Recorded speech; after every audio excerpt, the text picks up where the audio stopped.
দক্ষিণ মনারপুরের ক্যাপ্টেনকে ব্যাচ পড়িয়ে দিচ্ছেন খালেদ মাহবুব সুজন এবং আমাদের টিপু ভাইস্তে।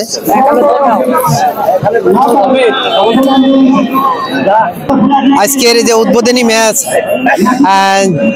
আপনি কে অনেকদিন পরে আবার মাঠে পেয়েছি এই কাছের কল মাঠে।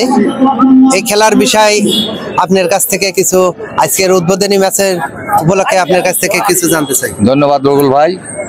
ঐতিহ্যবাহী বেনিপুর হাই স্কুল মাঠ আমার নিজের মাঠ পান্টি, তারপরও হচ্ছে এটা আমার হচ্ছে সবচেয়ে বড় প্রিয় মাঠ।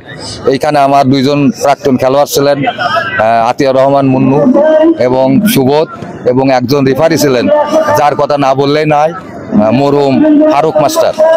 উনি যে অঙ্গভঙ্গিতে বাঁশি বাজাতেন সেখানে খেলোয়াড় এবং ধরেন দর্শকরা খুবই আনন্দিত হইতো।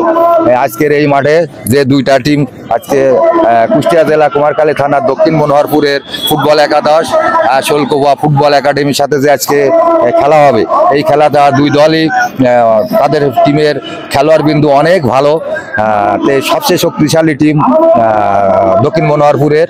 এইখানে আমাদের অর্থায়নে আছে অ্যাডভোকেট খালেদুজ্জামান ও টিপু, আর উৎসাহ উদ্দীপনায় আছে দক্ষিণ মনোহরপুরের জনগণ উৎসাহ দিচ্ছে এবং এরা অর্থ জোগাড় করে বিভিন্ন মাঠে খ্যাতি সম্পূর্ণ প্লেয়ার নিয়ে আসছে এবং খ্যাতি অর্জন করছে। আজকের এই মাঠে দুই দলই ধরো বাঘে সিংহে লড়াই না, ভাগে ভাগে লড়াই হবে। খেলার ফল, খেলা ফুটবল হচ্ছে গোলের খেলা, গোল যারা করবে তারাই ফুটবল সাধারণত তারাই জিতবে। দুই দলের খেলোয়াড়ই খুবই ভালো খেলোয়াড় আছে। আজকে এখানে এটা মানে ফুটবলের ভাষায় বলে যুদ্ধ নয় মহাযুদ্ধ, 1 ইঞ্চি জমু নাই কার কত শক্তি আছে শেষ দেখে ছাড়বে।